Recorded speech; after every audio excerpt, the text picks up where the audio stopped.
నేను మరణంలో ఉన్నాను దేవా, నన్ను జీవములోనికి నడిపించని ఓ భక్తుడు ప్రార్థన చేసినాడు. దీనికి జవాబు యేసు ప్రభువే, నేనే లోకానికి వెలుగై ఉన్నానని చెప్పాడు. నేనే పరలోకానికి మార్గం అన్నాడు. నేనే జీవమును, నా యందు విశ్వాసం ఉంచేవాడు చనిపోయిన బ్రతుకును, బ్రతికిన ఆయన విశ్వాసం ఉంచేవాడు ఎప్పుడు కూడా చనిపోవడం సెలవిచ్చాడు. ప్రియ సహోదర సోదరి, నిలబడిన మేము ఇక్కడ సాక్షులము, జీవంగల దేవుని యొక్క సజీవ సాక్షులముగా మీ నిలబడి ఉన్నాము. కానీ ప్రియులారా, ఒకప్పుడు పాపులము, పాపాత్ములమే, చెడిపోయిన వారు, మా బ్రతుకులు మార్చినాడు యేసు ప్రభు వారు.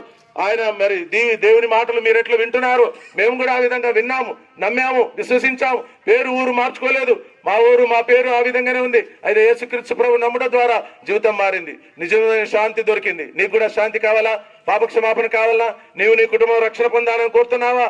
యేసు ప్రభు నందు విశ్వాసం ఉంచినట్టయితే నువ్వు క్రొత్త జీవితం పొందగలవు, శాంతి సమాధానం పొందగలవు, నిత్య జీవం పొందగలవు. చనిపోయిన తర్వాత పాతాళం, నరకం, అగ్ని కూడా తప్పించుకునే మార్గం, ఏకైక మార్గం యేసు ప్రభువే.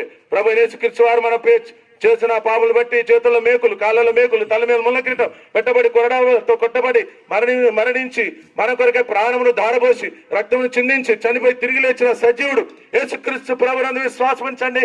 యేసు ప్రభు వారు యేసు రక్త ప్రతి పాపమును కడిగి పవిత్రులుగా చేయను. నీవు ప్రభు యేసునందు విశ్వాసం ఉంచము, అప్పుడు నీవును నీటి వారును గొప్ప ఆత్మ రక్షణ, పాప క్షమాపణ పొందుదురు. మీరు ఇంకా ఎక్కువ తెలుసుకోవాలని కోరితే మీకు సమీపంలోని రెహబోతు ప్రార్థన మందిరం ఉంది, అక్కడ దేవుని దాసులు ఉంటారు. మీకు